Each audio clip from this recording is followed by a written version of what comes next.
Karena saya nikah 2009 sampai 2015 tuh pengen punya anak 6 tahun nggak dikabul-kabulkan. Ya Allah, paringi anak 6 tahun nggak hamil-hamil ini. Ada apa gitu loh. Dan itu tiba-tiba saya membaca hadis tentang riba. Salah satunya adalah barang siapa yang memperbanyak hartanya dari riba, ujung akhirnya adalah kemiskinan dan kehancuran. Terus yang Al-Baqarah 278-279, barang siapa hukum riba dan tidak mau meninggalkan, maka akan diperangi oleh Allah dan Rasulnya. Saya mikir diperangi Allah dan Rasulnya kalau nggak mau ninggalin riba.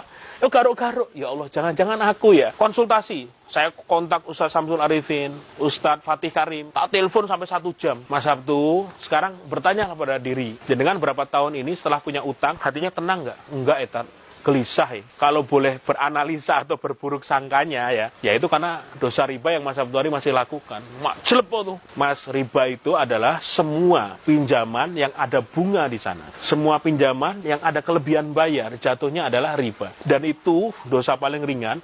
Seperti kalau kita menjinai orang tua sendiri, ibu kita sendiri. Dosa terberatnya bakal ditentang perang oleh Allah dan Rasulnya. Bahkan orang yang kalau nanti makan riba itu ketika dibangkitkan itu seperti menyeberang ke sungai darah dan dilempari oleh batu dengan batu. Kok nggak ngeri kayak gitu? Ya Allah, ditunjuk-tunjukkan hadis-hadisnya, ayat-ayatnya, jelek. Saya waktu itu mikir, ya Allah, merenung gitu. Kok iya ya? Dari ribuan mobil yang lewat di daerah Buntu Purwokerto, kok mobilku yang dibuat nyemplung ke sungai? Dari ribuan mobil yang parkir di Jalan Solo malam itu, kenapa mobilku yang dipecah maling? Kenapa malingnya ngambil iPad? Yang tahu aja kalau itu belum lunas gitu loh. Kenapa dari ribuan motor yang lewat di jalan istriku itu, istriku yang ditabrak? Dan semua nyambung. Riba. Wes nggak bisa ngelak. Yang membuat saya berpikir, inilah saatnya, sepertinya saya harus mulai membersihkan semua yang saya miliki dari riba. Akhirnya 2014 akhir, saya ngomong sama istri, mau nggak mau, kalau kita niat hijrah harus siap kehilangan. Kamu ngerasa aneh nggak sih kalau kita ini beruntun hidupnya kok kayak gini terus selama 6 tahun? Yang paling parah belum tak ceritain tadi. Aku tuh hilang 350 juta di trading derivatif emas sama forex dalam waktu 3 bulan. Dan 90% duit utangan. Malam-malam istriku nangis, wes toh, wes dolanan opong. Lihat grafik itu loh. Tiba-tiba bisa untung 20 juta, bisa-bisa rugi 30 juta dalam hitungan menit. Kayak apa itu?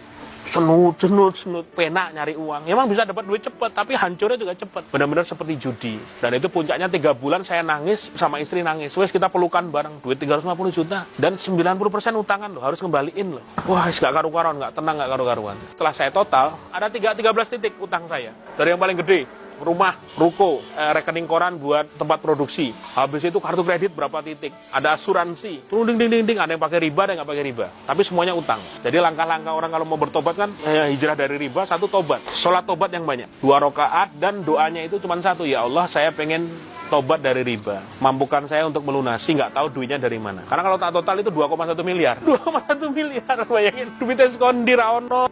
Dari sanalah, Masya Allah, saya berpikir harus ada satu keberanian luar biasa untuk mendobrak. Harus ada yang dijual, harus siap bangkrut. Harus kelihatan, kalau mau harus jual mobil, rumah ya harus kayak gitu. Banyak orang nggak siap hijrah, kenapa Mas? Takut kelihatan bangkrut, takut dirasani sedulur mobilnya kok didol, rumahnya kok dijual. Kelihatan bang, harga diri katanya. Padahal waktu itu saya mikir, saya punya beberapa aset, mana harus dijual.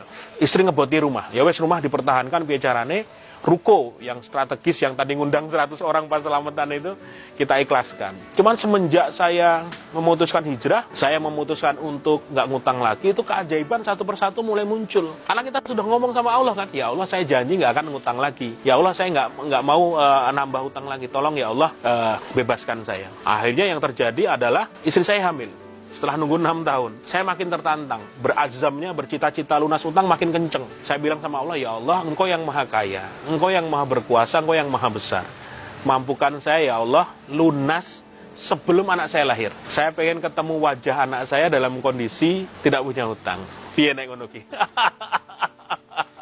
Jadi waktuku hanya 8 bulan untuk bisa punya uang 2,1 miliar. Wah, itu langsung. Tapi alhamdulillah jalan itu ada saja.